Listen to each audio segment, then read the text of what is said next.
think we can get started then. So I guess Ali, Jeff, I'll confirm kind of purpose for today.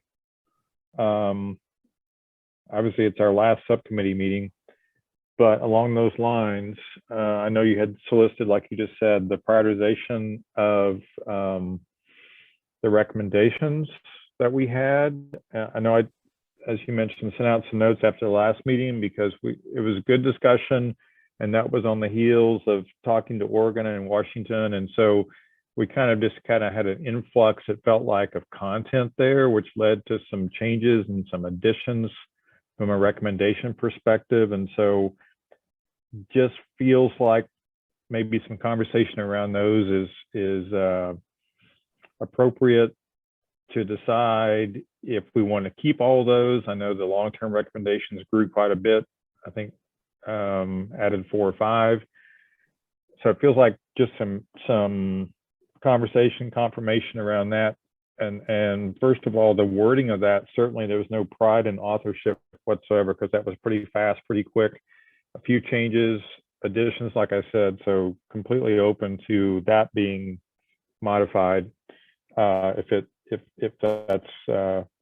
better to do that. And so the prioritization, the review of recommendations, and then Jeff, I know you and Ali and I and John had talked about maybe trying to summarize this into some themes as well. Do y'all want to talk about that, or you want to just work our way to that? Yeah, we can mention it quickly because obviously I have to hop to the other one. So, and some of the other subcommittee meetings and with some of the other reports going to the governor's office, things are kind of being broken out into themes or thematic categories. And so we just kind of want to explore what that might look like for the different subcommittees. And for example, workforce development, as we started kind of working through, obviously the short-term and long-term, we started identifying even in both short-term and long-term, there's stuff for developing the talent pipeline, retention. I'm trying to remember what all of them were, but cross-training and reskilling, and education and training for current employees and things like that. So there are just some different themes that we can possibly categorize things in, and just to again put another set of context around it or frame some of the recommendations per se. So just another way of looking at it. So we kind of wanted to explore that. So it also kind of mirrors what some of the other reports are going to the governor's office look like. And I know Jeff had sent a few initial ideas over this morning, just high level, and you don't have to run with them, but towards the bottom of this document is where I included them, just so you have them available to look at some of the initial ideas. There you go. Okay, for how you might want to group some things. Yep, I did see that. Those make sense to me. And again, if there's more other areas, because again, this was just what I pulled out of the existing recommendations. I hadn't gone back through this, so the new ones you added, I didn't capture. And like I said, I do want to throw the recommendation out there, kind of what Oregon said about making some sort of effort to deploy Albert sensors throughout the state at all levels, if possible. Obviously, they did the counties, and kind of even maybe a little bit even further, just still encouraging the government entities, including K through 12, to enroll with MS-ISAC, so they're able to get those services that they provide at no cost. So just some things I've thought of based on the conversation. But so Jeff, to that point, maybe just to talk about that. So I think the Albert sensors was one of the additions that's down under long-term from the last meeting. Do you think that needs to be long-term, short-term? Any reaction? I think that would be a long-term, because that'd be a relatively long process, and obviously trying to have to secure some initial funding to get that rolled out. Yep, that makes sense. It's next to last there. It doesn't have any supporting text. It's just kind of in there as there you go. And then even further, it's just kind of getting maybe the near-term component of that is, again, getting more folks engaged with MS-ISAC. And then the critical infrastructure side, getting those folks engaged with their respective ISACs. I don't think we have that one in there, if I remember correctly, on the MSISAC. And that one is really pretty quick and straightforward, right? Yeah, I mean, that's just a quick communication campaign, I think, to get folks involved. And then there's some tracking we can do from the state level for government entities, but not necessarily, again, the critical infrastructure. But so it feels like that would be an addition to near term. Agree? Yes, I think so. I mean, I'm a member of the electricity sector ISAC, and I get emails, basically summary emails every day. Pretty quick and easy to peruse those and see what's going on. And that's definitely one that I think, not trying to hijack, so I apologize, blend between this and the coordination collaboration most definitely, because on the MSISAC, by being a member, you have access to free incident response services, more or less, from the MSISAC and malware analysis and things like that. You can report an incident, they'll try and get in touch with you in a couple hours and start helping you with the incident. Right. And it's just simple as getting yourself enrolled, and you have access to that. And I think so, again, from the incident response piece, but then they also, to your point, send out notifications and alerts and things like that of what they see and trends they're picking up on. So, yeah, no, that makes sense. Okay, so the other thing, Jeff, you and Allie and I touched on this one too, I guess, but some of the wording in these recommendations, and I think necessarily so, refer to this being kind of an ongoing process, right?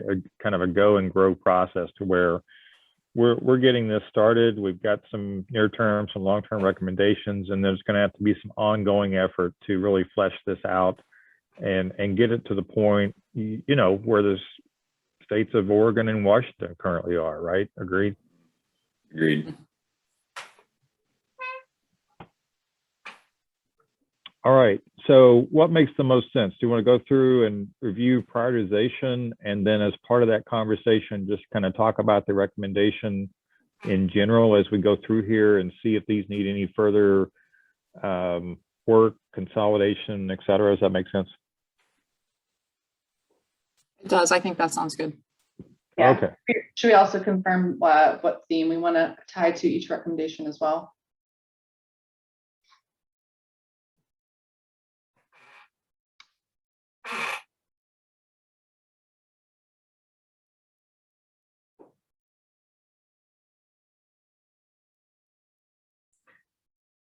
Yeah, I mean, we can attempt to, again, just throwing it out there to attempt to, but again, as we look over the theme, different themes may emerge, and just maybe think about it.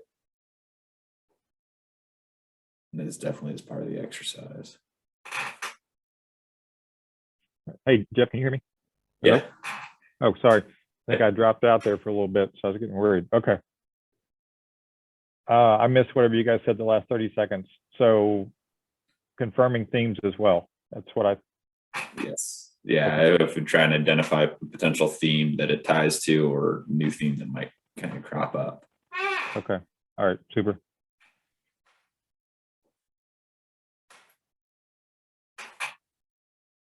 Okay. So near-term recommendation number one there, we've had that one for a while. Basically identifying agency stakeholders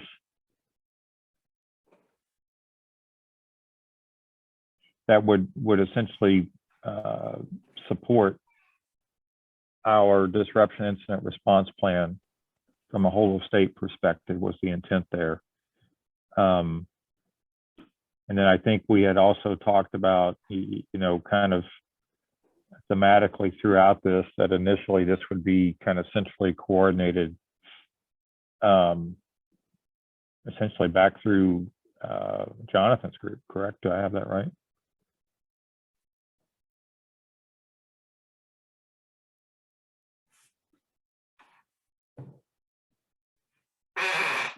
So we had two criticals and a high on this one.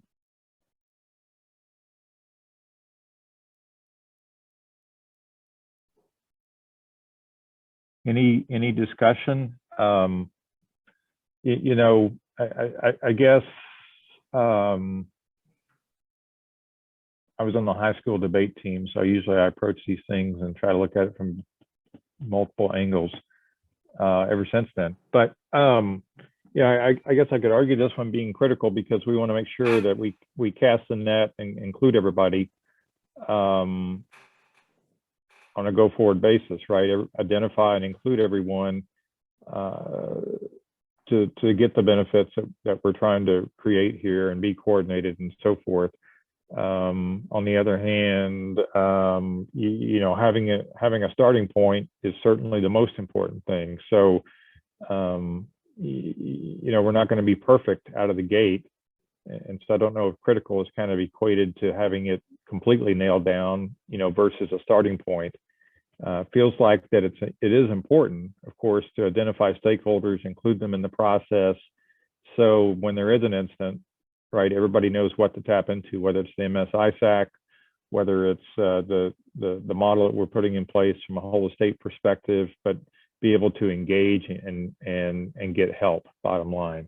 Any discussion on that?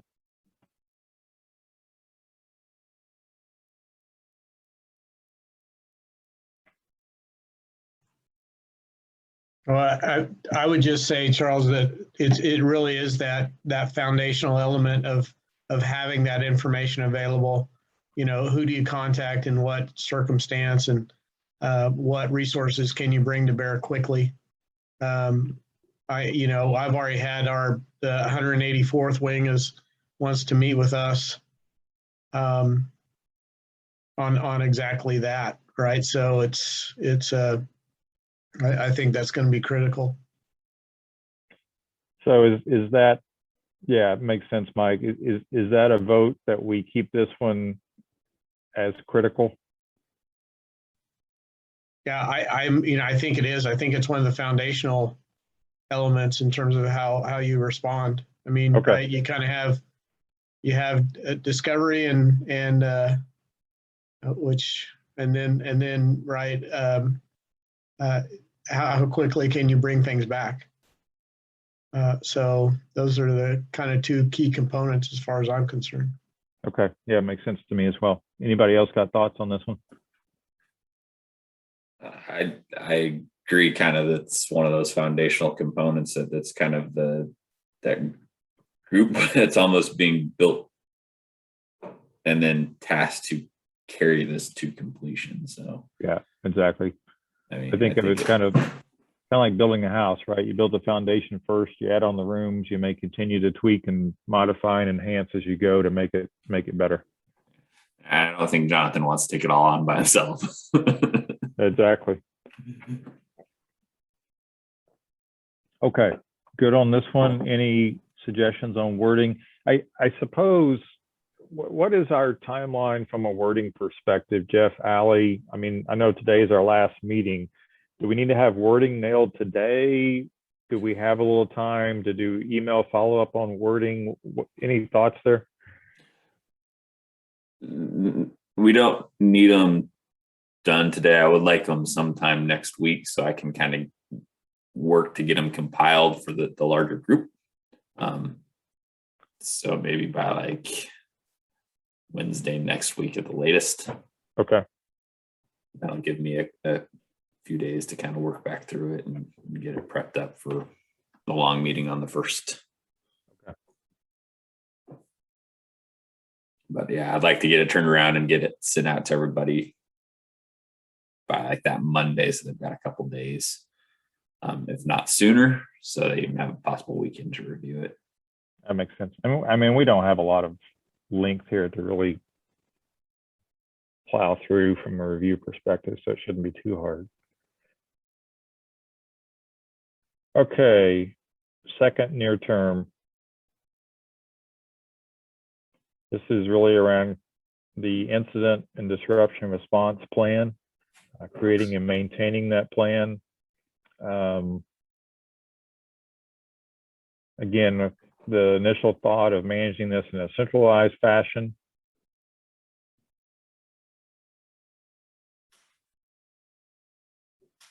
and then again, growing that, maturing it over time. Looks like there's consensus on this one is critical. So I don't know that we need to have a lot of conversation about it.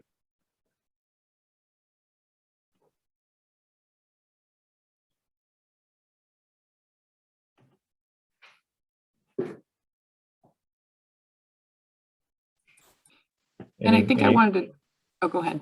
No, sorry, Ali, go. Oh, I just wanted to double check on that highlighted part right afterwards that starts with the victim of a cyber attack. Was that additional language, more context language to support near term too? I was just reading that myself, and I believe that's true. Probably should have been indented just format wise as part of that, but I believe that was the case. Okay.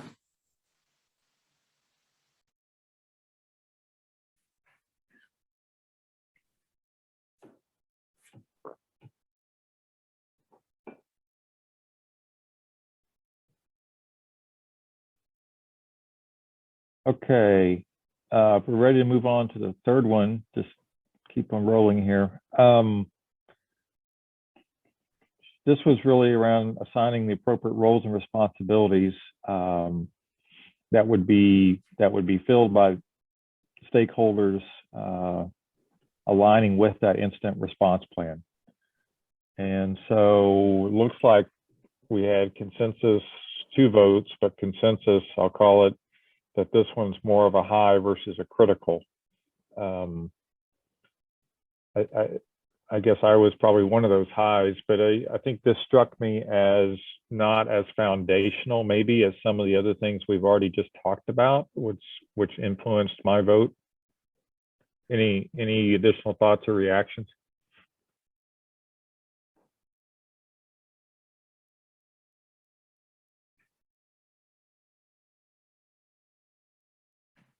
And then this is the one, Ali, you mentioned Jonathan had a comment on. So Jonathan, you want to speak to your comment directly so that we make sure we have the intent?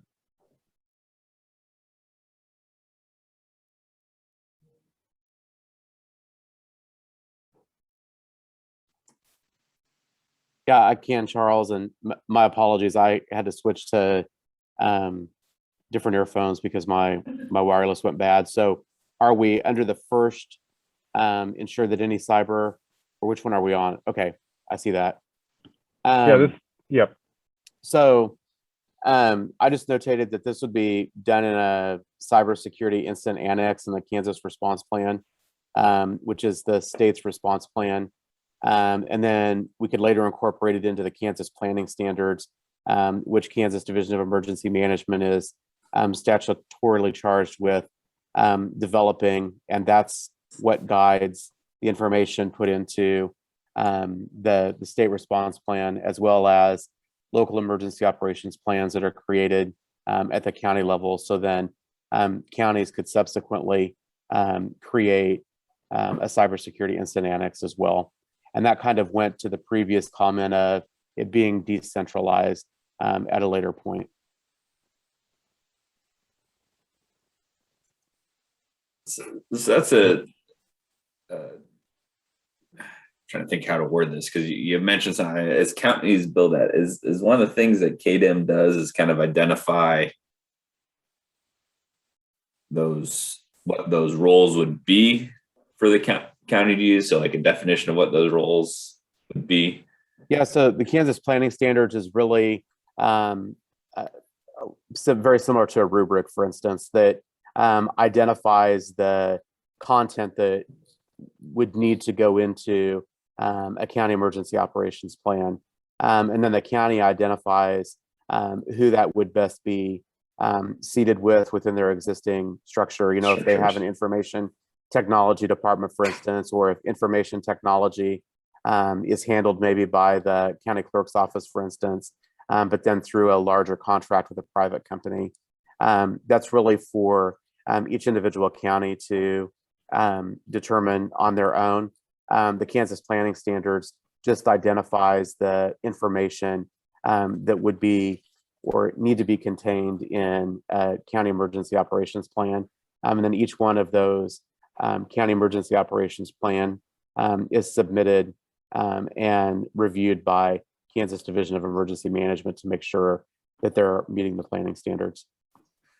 So would that be, it's in the comments, so I definitely think that would be worth, in my opinion, calling out, that the goal is also defining county level role or local level roles as we build that planning standard to be shared out. I think that might be an important piece to add to that. I don't know, just throwing that out there. I definitely think that's Yeah. So Something and that would be done through the planning standards. So I would say, defining the planning standards for inclusion into the local emergency operations plans. That's very suitable. Yeah, that makes sense. I mean, I'm following what you guys are saying at a high level. You're much more aware of the details from a state perspective. So to me, some words around that would be helpful. Yeah, and I added this comment because I think I expanded on it on a couple of previous points above, and just took it and put it into this comment as well. So Okay. because I definitely think, to that point, there's definitely the two levels, identifying stuff at the state level, and then obviously making sure we're identifying that and following through at the local levels.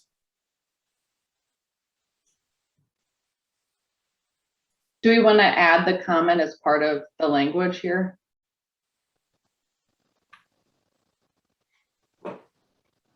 I think so. I mean, it gives it definitely some more context around it. Yeah, I would agree as well.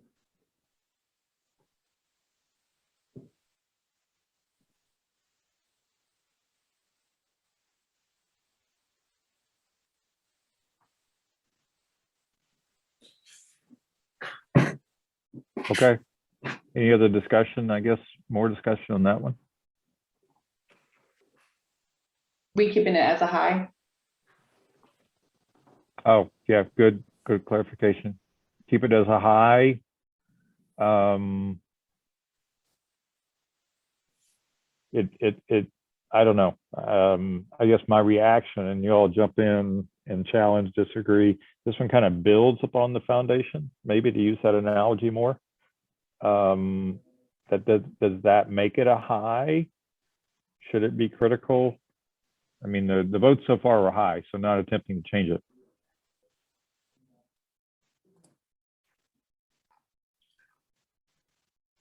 Would,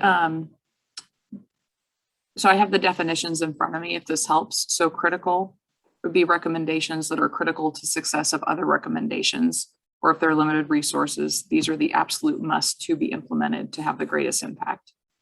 And then high recommendations will have significant impacts to efforts to advance whole of state cybersecurity in Kansas.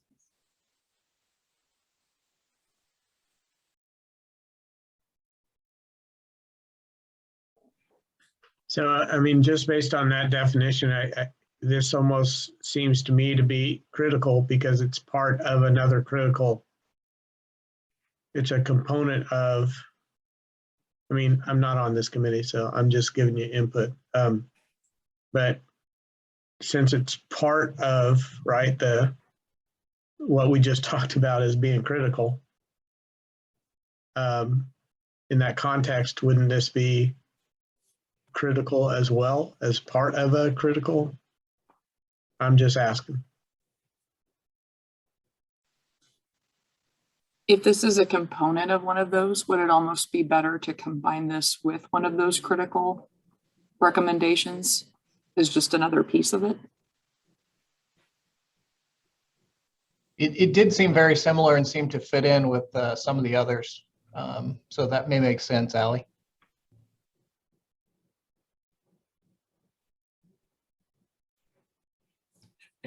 And it is okay to merge and combine. I mean, we ended up striking a couple recommendations from the initial report in the workforce development because it kind of did fit into some other ones.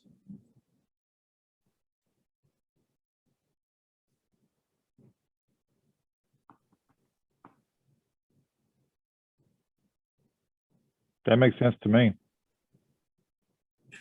So then it would just inherit the critical priority, right?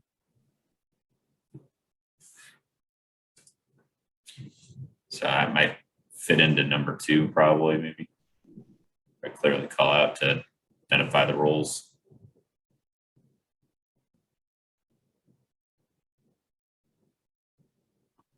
And we can obviously wordsmith it after the fact. But, and just my thoughts.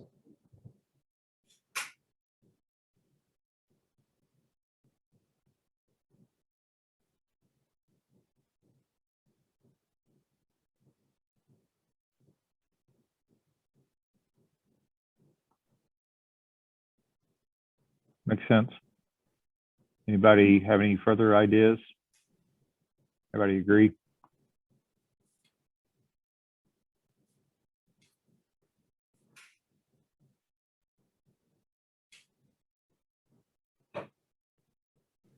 I think that makes sense there because it gives a little bit of local opportunity there for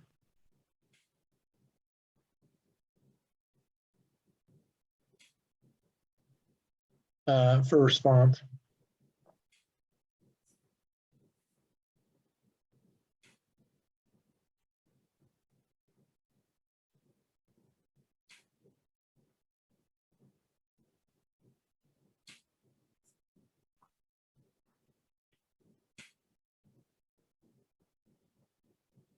Okay.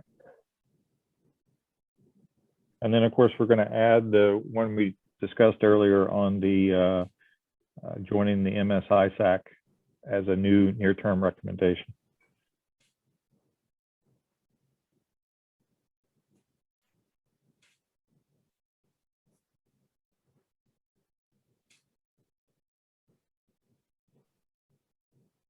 And we can work on the wording of that, I assume, fill that in. Yes. In terms of a priority, though, what do we think on that being a new recommendation?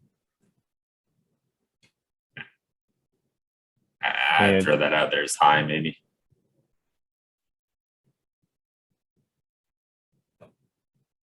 Okay, makes sense to me.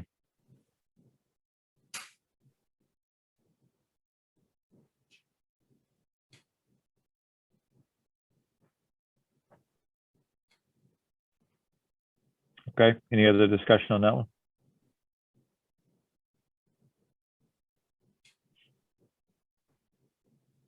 All right, moving into long-term.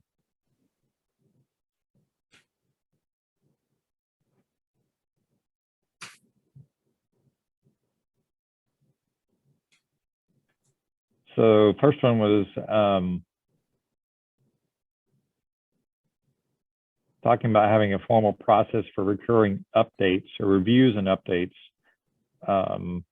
to our incident disruption response plan.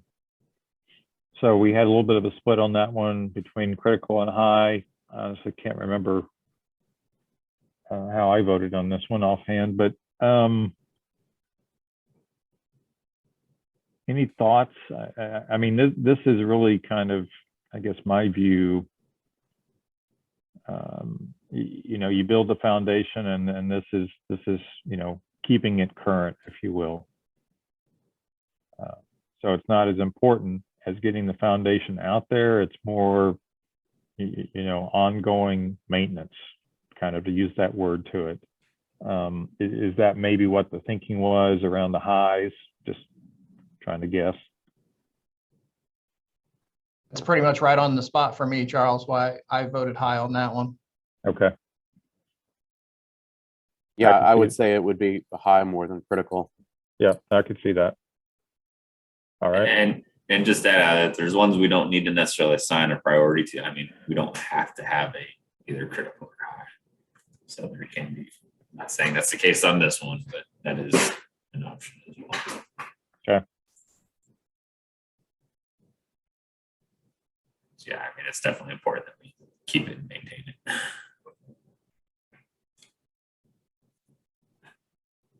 All right. For finished for that one. We can move on to number 2. And this is kind of in a similar spirit of annual testing and exercising, though, of that incident and response plan. And you know, we actually just did our incident response plan exercise this week at Evergy up through a senior officer level. So this one's pretty fresh in my mind. And you know, I definitely think that having that steady drumbeat of practicing what you've put down on paper, practicing often gives you a different view as you work through it in real time. And so I think this one is pretty critical, or pretty important, i.e. critical, I guess. And looks like we had agreement on that. Any discussion?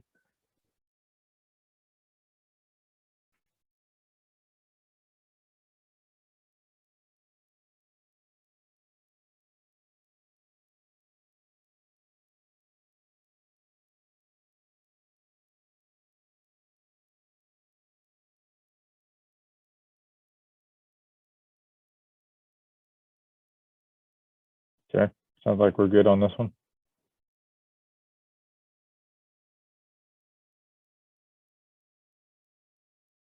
This is one that kind of goes back to some of, feels like pretty early discussions about having protection mechanisms from a standpoint of information sharing, protecting confidentiality. Split vote on this one.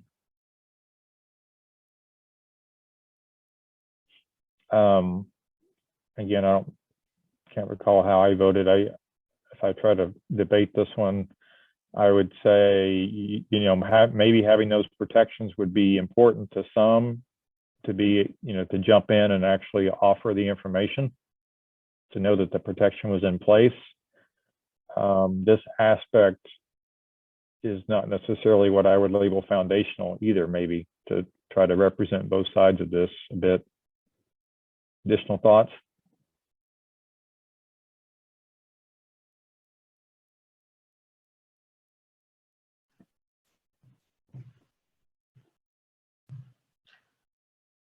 Well, I think we've talked a little bit about this in terms of the challenge, especially from the private sector. You know, and even from the public sector as well. I mean, we had just recently an issue at Friends University, and they're still not really telling anyone. And I'm assuming it's for valid reasons in terms of not letting bad actors know what issues they had. So to me, this is pretty challenging just to start with. You know, I understand the need to understand what's going on and where it's happening, but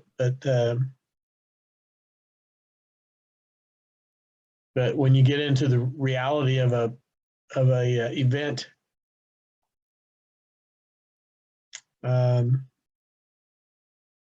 you know, maybe after the fact is fine.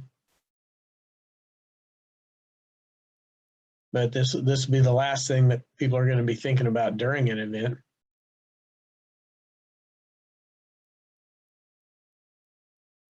Okay. Makes sense. So is that kind of a lean towards a high, maybe? Well, I think it leans towards high, but I also think it's important to maybe have some, like when we say encourage reporting, you know, maybe after the fact. Like I said, I think that the last thing that people want is one more thing to worry about during an event. Mm-hmm. But you know, after the fact, so that data can be used to improve overall situational, you know, awareness or whatever it might be. That I think that's fine, but So maybe and again, I don't know how everyone else feels about this, but that'd be my And some of it is even for asking for help, though. They might not ask for help because they don't want it getting out. Yeah, that's kind of, I totally understand what Mike just said. I also had an initial reaction that maybe they wouldn't reach out for help if they didn't think they had some protections. Is that where you're going, Jeff? Yeah, and to the very much point is I don't, always the reporting issues of mandatory reporting of things going on. It just becomes a thorn in your side sometimes, Right. Of when you're trying to fight the fire. And so, and I don't know if maybe change the language to make it more towards the just any notifications or requests for help, or I don't know if it means just restructuring the language a little bit. I don't know if that makes reporting or requests for help, maybe. Yeah, see, Jeff, I kind of see, I read this as being just and I guess it's really kind of that reporting word. Yeah. I didn't see this as a request for help at all. It was more just reporting on the incident. Yeah, and that's why I was reading that again. It's like, well, maybe we need to clarify on that, because that's very much a valid point of, we don't want to kind of those unfunded mandate type things.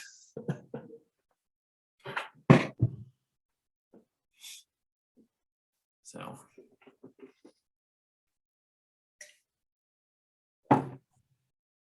From my point of view, that one definitely came across as important, but didn't necessarily fit the definition of critical that was in the document that Ally gave. So if there's limited resources, I think that one could go by. It will definitely help some people to report, but not critical overall, I felt.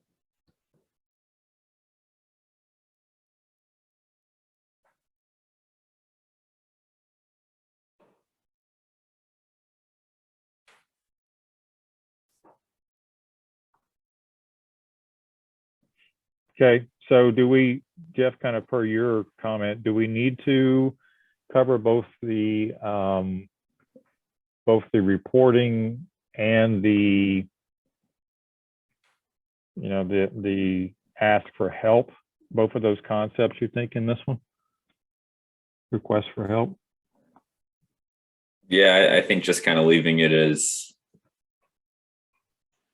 just one. So basically any communication regarding an incident to the state, whether it's request for help or reporting just for situational awareness, is just is protected and not disclosable.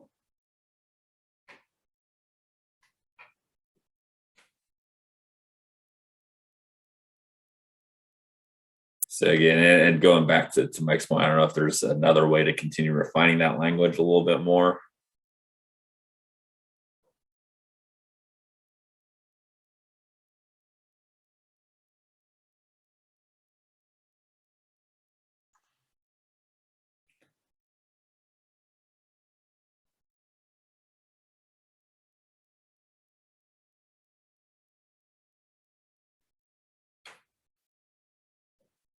And is it even it's going far as legislative language?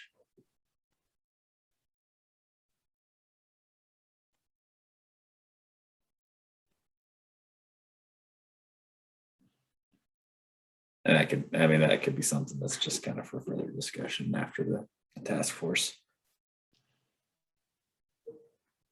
Yeah, I think, Jeff, based on other conversations we'd had, in other committees, maybe any of the legislative stuff, we keep that in our pocket, but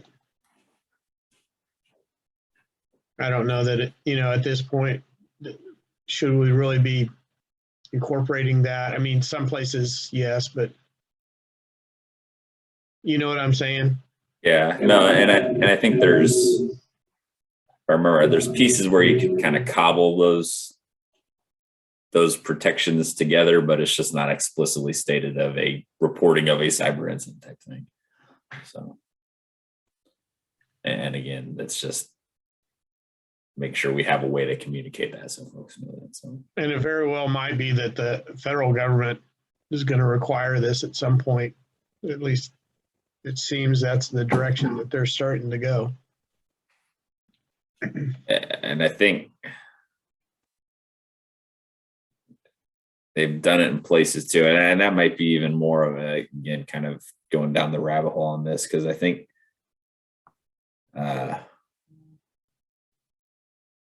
for example, certain utilities have to report to different federal regulators already, but it's not like mandatory to CISA, things like that. And I think, that's the direction they're heading, is report to CISA and let CISA take care of the other stuff, but I don't know. So I don't know if we need to kind of figure something out that way ourselves, but again, it's down the rabbit hole on that. Yeah, I think if we leave this, I mean, I hate, it kind of sounds wishy-washy, but if we leave this a little looser, and kind of, because I do think there's going to be some changes at the higher levels, and we can kind of wait and see what those are, so we can play into those or incorporate those, as opposed to trying to guess what they are now. Yeah.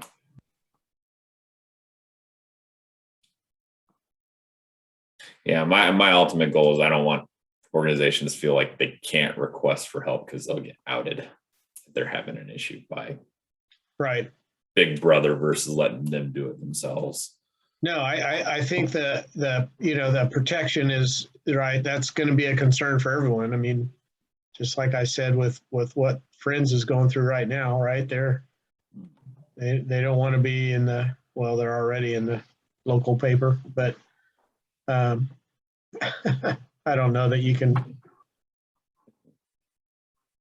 not have that happen in today's world.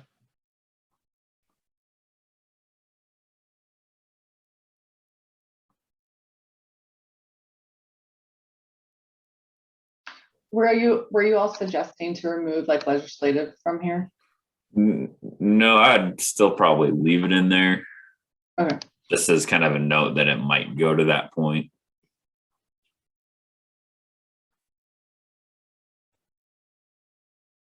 Yeah, and I agree with that, Jeff. I didn't want people to misconstrue what I said. Having that in there is fine. I just don't think we should have any specific Task direction, right, on that topic.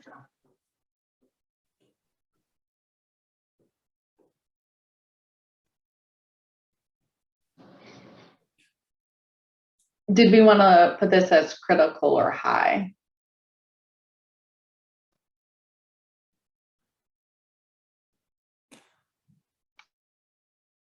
I would suggest high, simply because it's not, and again, I'm not on this committee, so, but my thinking is high just because it is not, reporting is not critical to our success in this environment. However, requesting help may be, right, critical for success. So we've kind of got a little this and that here on this particular.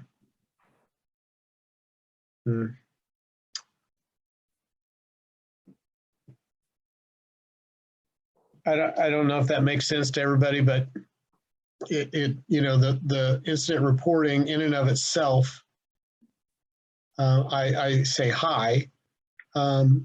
Requesting help kind of is one of those.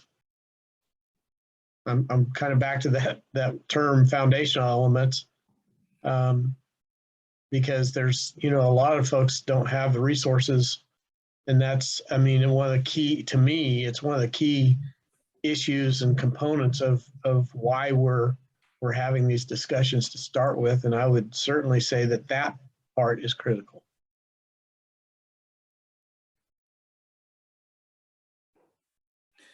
And I'm trying to remember, Mike, and don't know if Ali's still on here. We've left a couple where we kind of had them as critical high, almost kind of that blend. Unlike workforce development, was that the case? We did, yeah. And So yeah. It's just my 2 cents. I'm leaning towards high on this one. I see what you mean, Mike, in terms of the aspect of it that makes it critical. I guess I'm just thinking of it in relation to the other recommendations, that it's not critical to me, at least from the standpoint that this has to happen in order for other recommendations to be able to happen.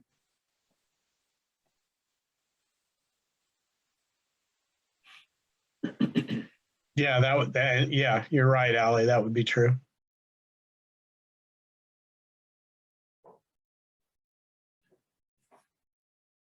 All right, we're going to go with high. Good discussion.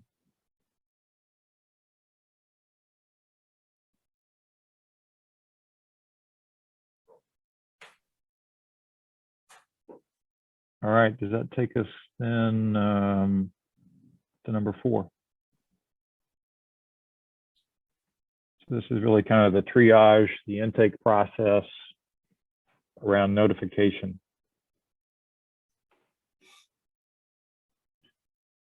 You know, I guess I could maybe argue there's a little bit of redundancy here with the incident disruption response plan itself, which usually includes an intake process, right, as part of that, the structure of that plan.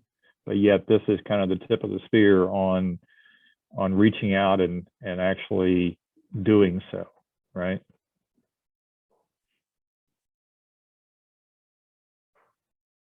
So, you know, could be consolidated, but yet feels important to have visibility. That was just my reaction when I was looking through this.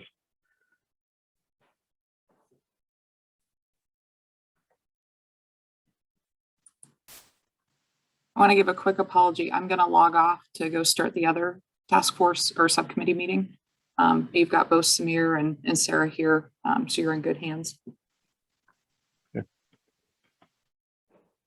It looks like this one got highs. So any thoughts on this one? Should it stay as a standalone? Should it be lumped together with the incident response plan, incident disruption plan itself? Opinions?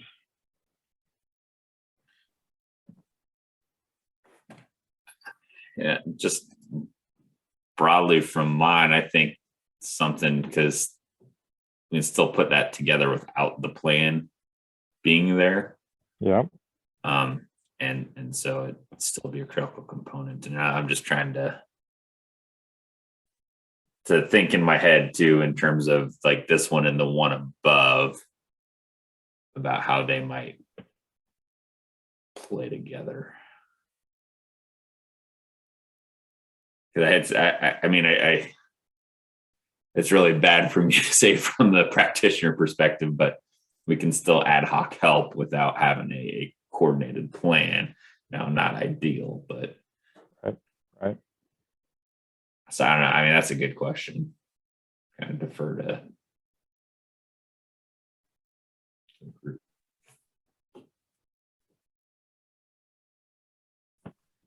Yeah, there are some parts where you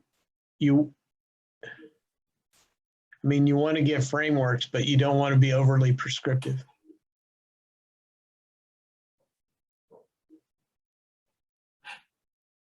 You know, and thinking about it just a little bit more based on what Mike just said, is maybe do keep it separated, because again, even if we can't get the plan put together, this is still something that somebody could work on and more or less start building some of those pieces already. And so if we lump it into kind of the bigger picture, it might just get dropped per se, or missed, or I'm trying to think of dropped isn't necessarily the right word, but overlooked. Yeah, or it's kind of a visibility thing. If you had to kind of narrow this down to very simplistic view, this would probably still need to be there.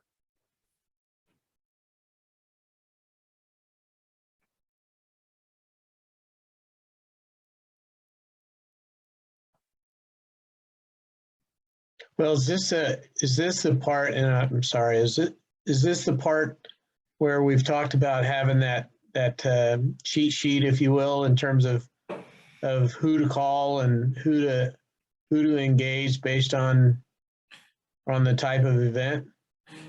Yeah, it's both. It's, when they call, these are the questions you need to ask, and this is the information you give them to. So it's really kind of both of those pieces.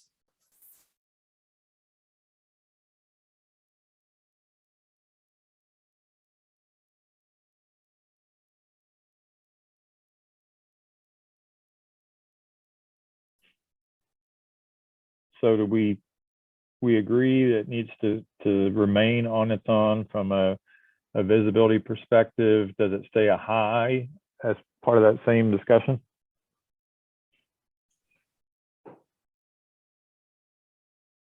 I think I would leave it on its own and leave it as a high.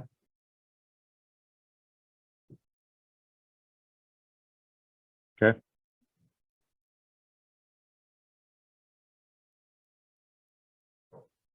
So the next one, number 5, again, as I was looking through here, it has maybe some similarity to the recurring maintenance and updates to the plan.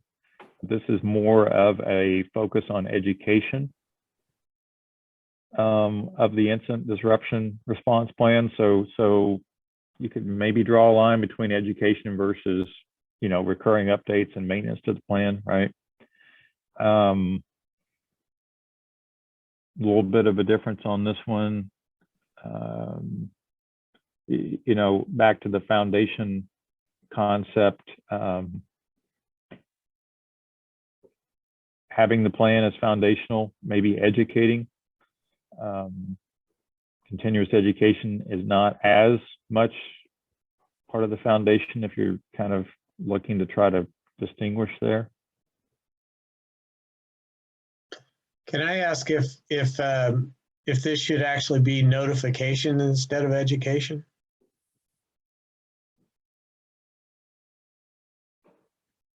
Notification of the plan, Mike, is that what you're asking?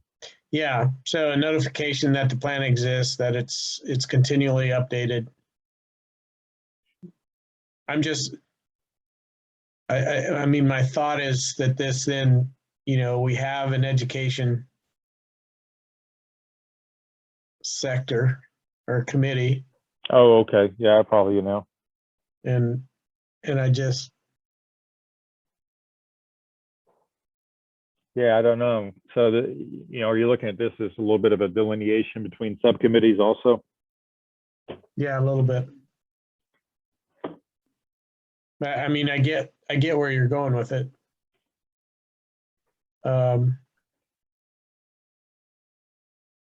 And education in terms of, I assume the education really is more around that it exists, and that it's available is what is the intent when you say education. Is that correct? Yeah, I think the initial discussion was, again, making people aware of it, then conducting the training exercises around it for the folks, much kind of like emergency management does with COOP and those aspects. Mm-hmm. In my opinion, it's a little more than just a notification. It's actually making sure they understand what it is, what's in it, how it's going to help them, all of those sort of things. So I like the word that Jeff just used, awareness. Does that cover what you were thinking, Kevin? Yes, I think it would.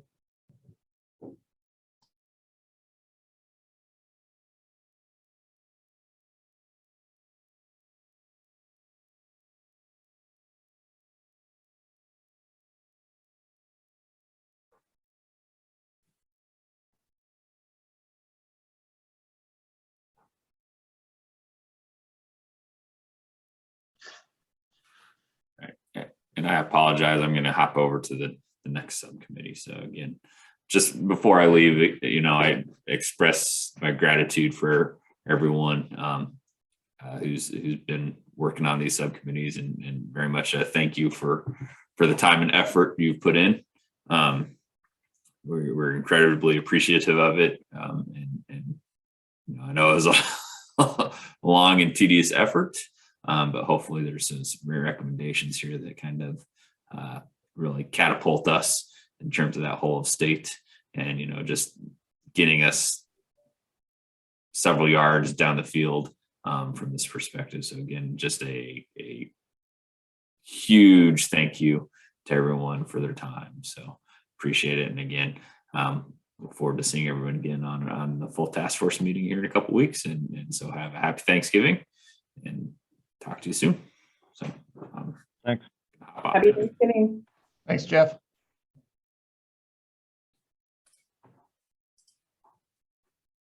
All right, I think that takes us to number 6. Is Do that we- right? Sorry, Sorry. do we like put this as high? Oh, yep, good point. I think high is kind of where we landed. Everybody agree? That's my vote.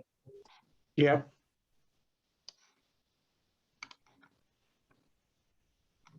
All right, number 6. This also goes back pretty early discussion about having a MOU, statement of work templates that would address any barriers, as it says, governor, and being able to direct resources at a state level. Split vote. I'll probably back away from trying to influence this at all, just based upon not being as close to it. What are the thoughts on this?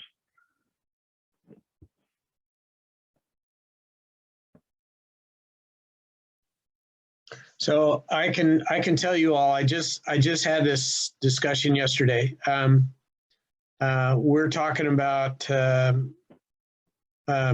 whatever agreements, we don't know what they might look like yet, but whatever agreements we might need to put in place with the 184th Wing at McConnell. You know, we're gonna start discussions with them to see what, you know, what does that look like, and what needs to be put in place. So it really, I don't know that it has anything to do with the governor. I mean, in at least in this scenario, for us.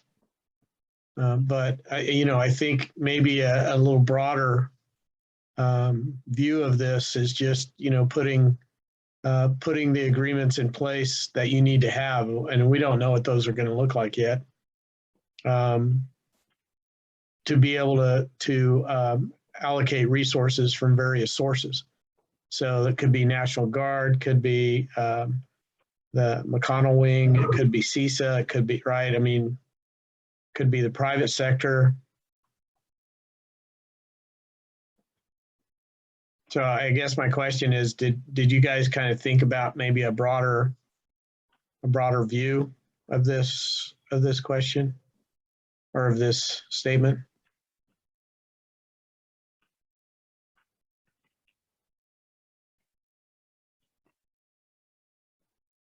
Makes sense. Just listening to you talk about it. So do you think that the word, do you think that the phrase of reducing risk to the governor, maybe it's limiting, Mike? I don't want to put words in your mouth. Well, we've seen this, I've seen this in other committees where we kind of, you know, use examples, and sometimes I think that using examples kind of puts us into a box, because then, you know, it's, oh, well, it has to be an MOU or a statement of work, when in fact we don't know. It could be just some type of agreement. We don't know what, you know, what it's going to look like. And then reduce risk. Reduce risk can stay in there, but it's not really to the governor, it's to whoever you have the agreement with. Right? I mean, that's so you're really, at the end of the day, you're putting agreements in place with people that have skill sets that you don't have. And then you want to, those agreements are to reduce or eliminate liability for those entities that are providing that help.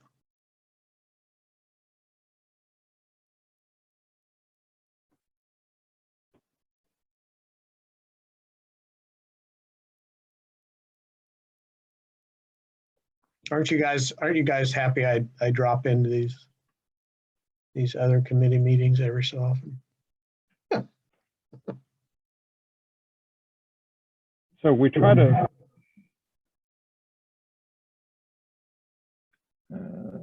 just looking at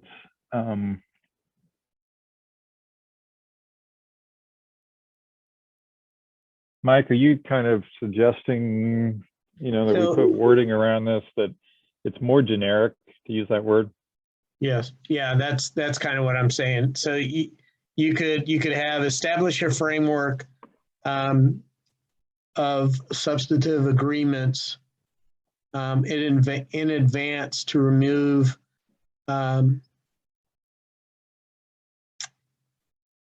risk. Let me think.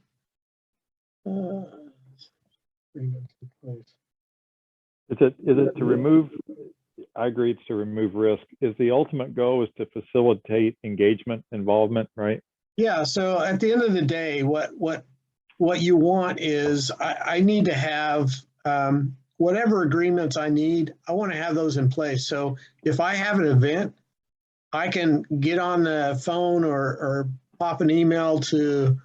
Let's just use this scenario that I'm going to use the 184th Wing out at McConnell, and I need to be able to have all the agreements in place so I can call them and they can be in our environment in hours, and helping us on the right on the looking through right. What have they hit? What have they gotten to? And bring that skill set to bear and bring it to bear quickly. So it really, it's having those agreements and those not only agreements, but having those relationships in place ahead of time, so that when I call, they can get engaged without having to worry about, well, okay, if we touch their infrastructure, then what liability does that put us in? And so that's what you want, that right? You want that to be removed, and that's removed through having those agreements and those relationships in place prior to any type of event. Yep.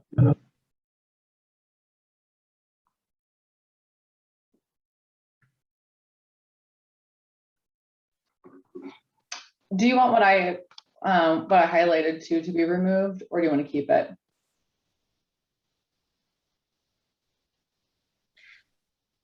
I mean, it's up to this committee. Again, I keep reiterating, but you all know I'm not on this committee. But I've seen with other committees where you start using examples like National Guard, that then sometimes those become the statements as opposed to just an example. And so I don't like to put them in myself, but it's up to this committee.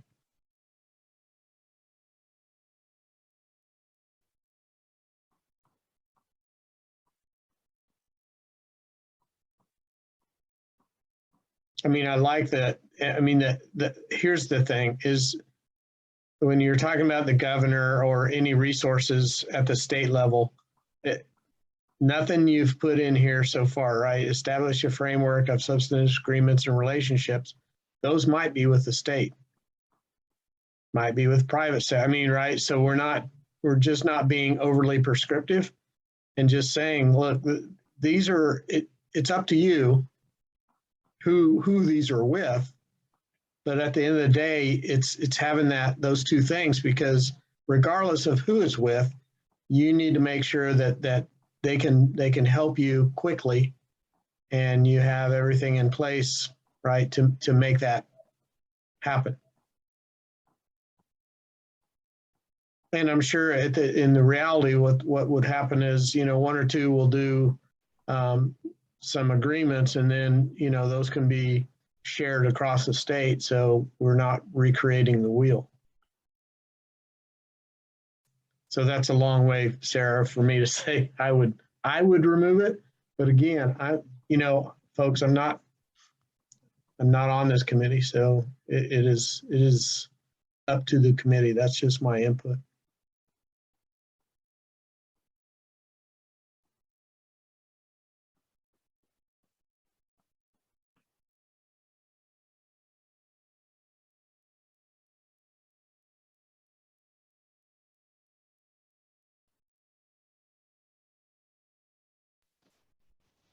I think we're fine either way, but removing it, certainly, I don't have any issue with it.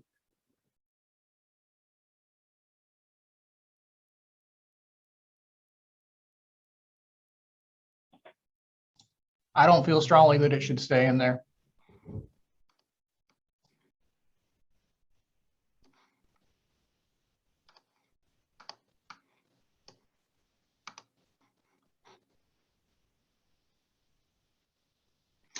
All right, do we think it's a critical or a high?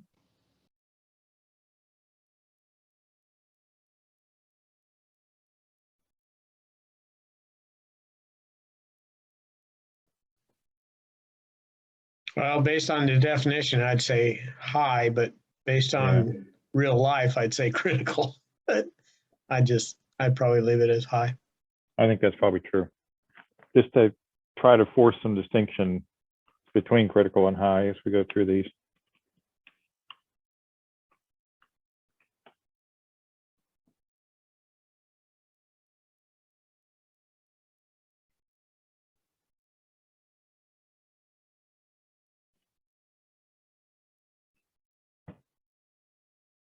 All right, that take us to number 7.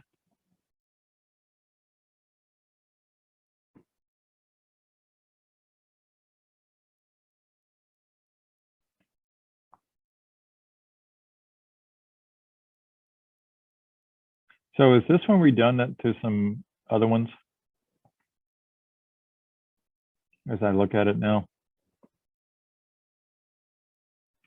This one's called communication model. Entities to contact when an incident occurs.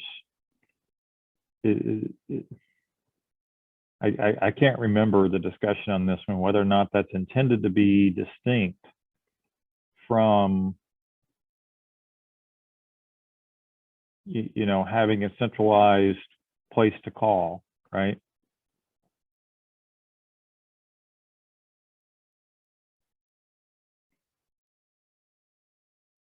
So, that number 4 has maybe some similarities.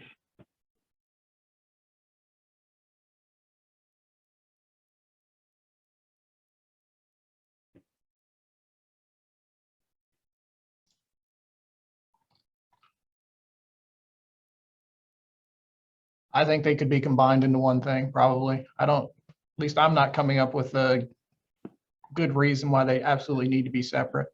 They, I don't know, it feels like they overlap.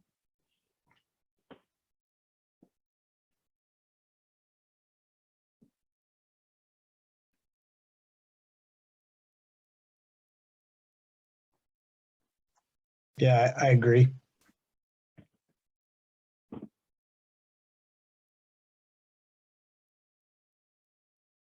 And then in terms of priority, we were split on that one. What did we do with number 4? We had that at a high. Would we just combine these, make it a high?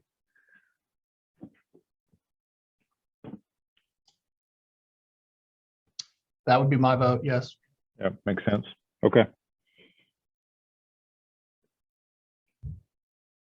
All right, takes us down to number 8.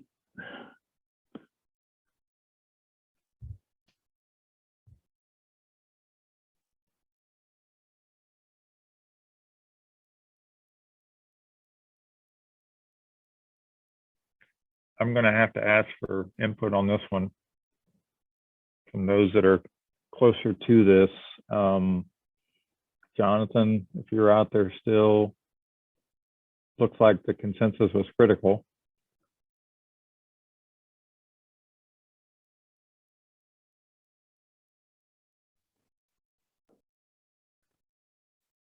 Yeah, so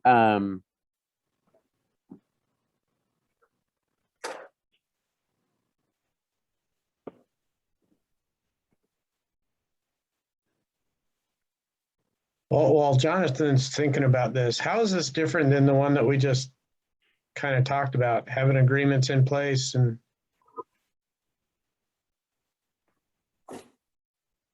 I mean, all this one seems to do is focus on the public sector in terms of government, but how is it, isn't it really saying the same thing, or am I missing something?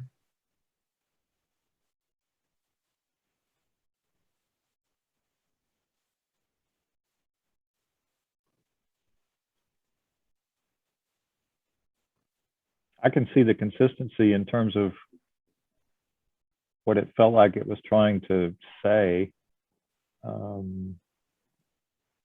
Different scope, different audience.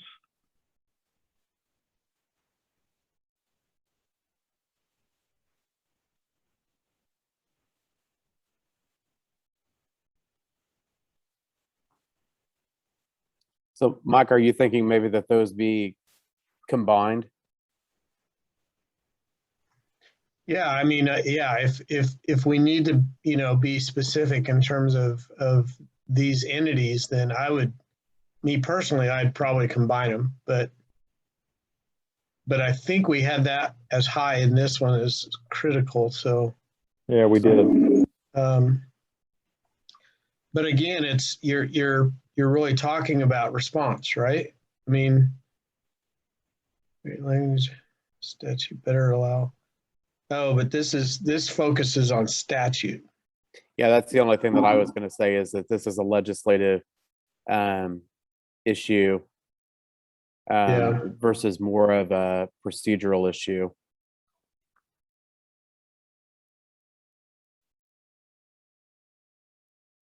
Yeah, and I get that, Jonathan. That's so Yeah, there so is. I think that I hate to punt this, but this is something that I think we're going to need more input on from Jeff and or Allie, because from a legislative or statutory standpoint, other than just broadly providing assistance, which Division of Emergency Management and the Adjutant General's Department has, but something specifically to, cybersecurity, that would be something that would probably best be answered by the Kansas Information Security Office, because that would be the state agency that we would reach out to if something occurred. So I hate to answer that question for them.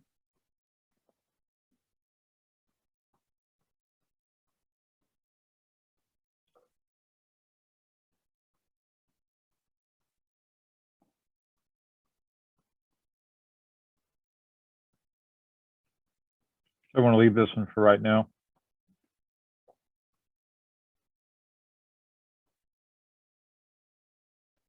And is there a timeline that was developed for the level, critical or high, that we put on these?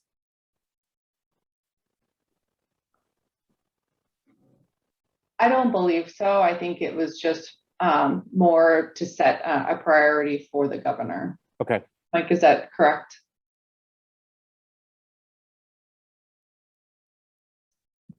That's what I believe that it is. Yeah. Only reason that I ask is just, if there's a time frame on this, that, and there's a decision to push forward with this, that may not occur in this next legislative session. Yeah, and I think that's where we had long-term, short-term, but yeah, these are just, thought to be a recommendation and guidelines in terms of moving forward. So I think it's, you know, it's probably, you probably could just leave this in where it is, because it is I mean, it is around statute. I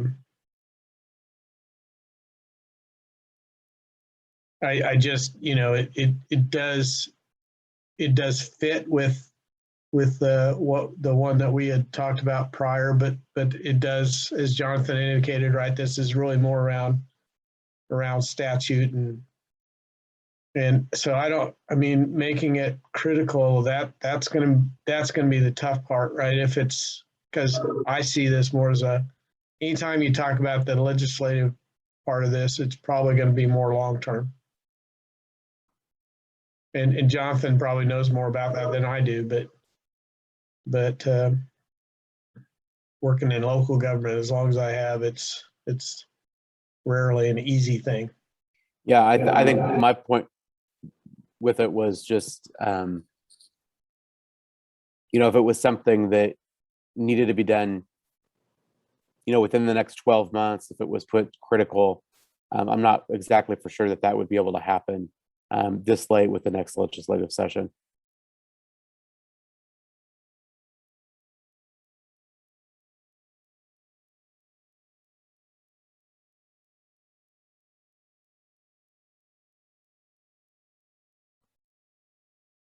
Okay, so we're gonna leave this one.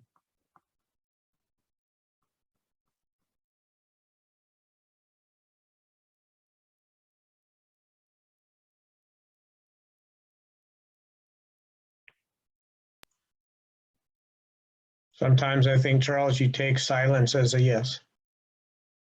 Well, you know, in the virtual world, I guess you have to do that, right?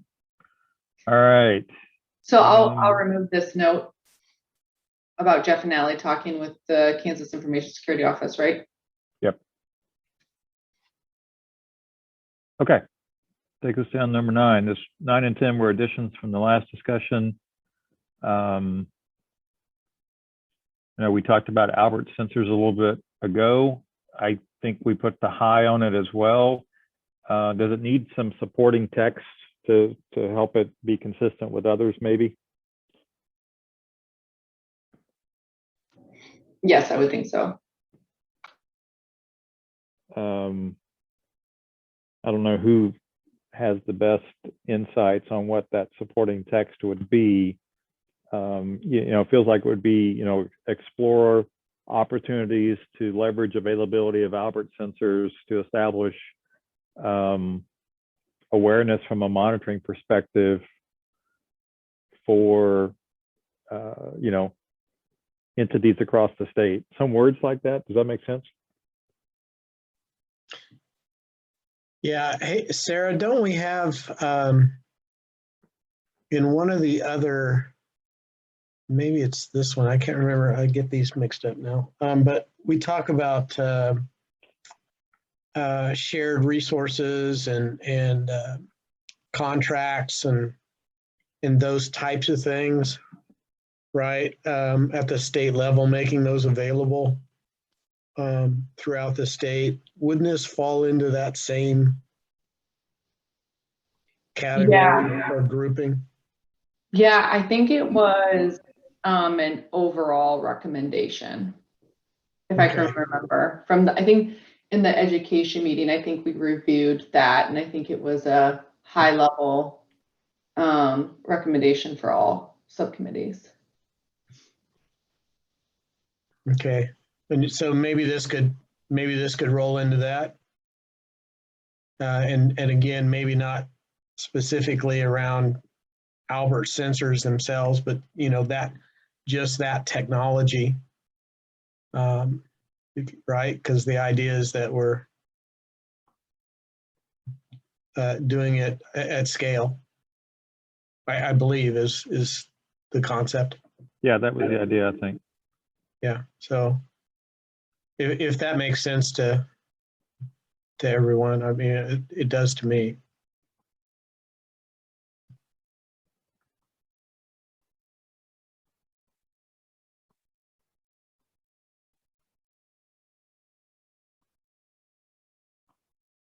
And again, leaving it high, I think it's fine.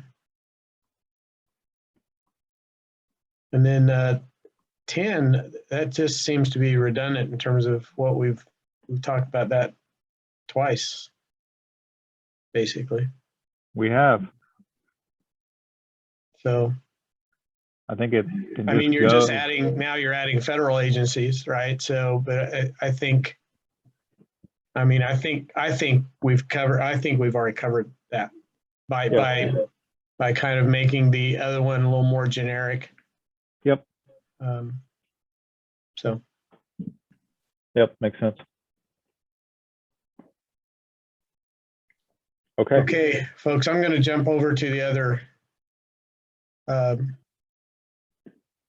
committee meeting. So, All right. Hey, thanks, Mike. Mike, any Yeah. any parting thoughts on themes, or you think what Jeff put out there that Sarah's got now makes sense?